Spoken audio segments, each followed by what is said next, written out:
পূজা পূজা বাড়ি। ঘুম থেকে উঠতে আমার দেরি। ঘুম থেকে উঠে দেখছি শাশুড়ি মা অলরেডি সমস্ত কিছু করে নিয়েছে, উঠোন লিপা থেকে শুরু করে সব। আর এইদিকে আমি মহারানী ঘুম থেকে উঠে দেখি ঘড়ি প্রায় 8টা পার হয়ে গেছে।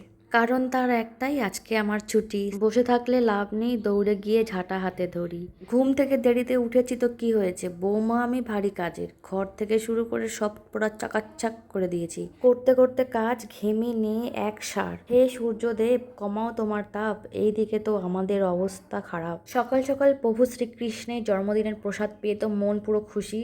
পেট ভরে খেয়ে নিলাম খিচুড়ি আর তার সঙ্গে লুচি। আমার পেট তো ভরেছে, কিন্তু বাকি লোকের সকলের পেট ভরার দায়িত্ব কিন্তু আজকে আমার। রবিবার হোক আর যাই হোক, বাঙালির বাড়িতে যে কোনো পুজো মানে নিরামিষ। অসময়ের মূলো শাক আর তার সঙ্গে আছে পনির। আরও একটা জিনিস আছে, সেটা হচ্ছে ছোলার ডাল। এবার তাহলে একে একে সমস্ত রান্না বান্না সেরে ফেলি। এদিকে কাবুলি ছোলা, আলু আর তার সঙ্গে আছে পনির। এই দিকে এবার আমার আসল যুদ্ধ শুরু। মূলো শাক কাটতে হবে তো। বটি দা দিয়ে আমি ভালো করে কাটতে পারি না, তাই চাকুই আমার ভরসা। যাই হোক তাই হোক, মুখ চোখ বেঁকিয়ে কোনো রকমে আমি কেটেছি।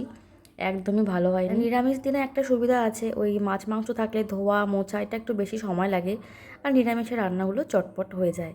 তাড়াহুড়ো করে 3টা আইটেম রান্না করে নিয়ে স্নান ধান করে রেডি হয়ে গেছি, কারণ শাশুড়ি মা আমার জন্য ওয়েট করে আছে, পুজো করবে তাই। চলো তাহলে এবার পুজোর ঘরে যাই।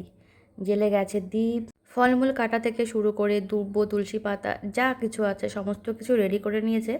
আর যেহেতু আমি রান্নাঘরের দিকটা সামলাচ্ছিলাম, তো এই দিকটা উনি সামলেছে। আর এই দিকে দেখো জোড়া মনসা ঠাকুরের মূর্তি আনা হয়েছে। ঠাকুরের মূর্তিটা কি সুন্দর না।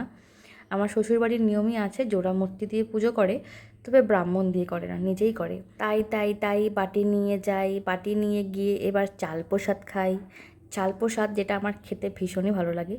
প্রসাদ তো খাওয়া হয়ে গেল, এবার চলো পটাপট নিজের হাতের বানানো স্পেশাল মেনুগুলো ট্রাই করা যাক। খাবার দাবার শেষ করতে করতেই আমার আবার ডাক চলে এসছে। পাশের বাড়ির মামি ডেকে পাঠিয়েছে, ওনাদের বাড়িতেও পুজো হচ্ছে। তো সেখানে গিয়ে দেখলাম ব্রাহ্মণও চলে এসছে, সমস্ত কিছু রেডি।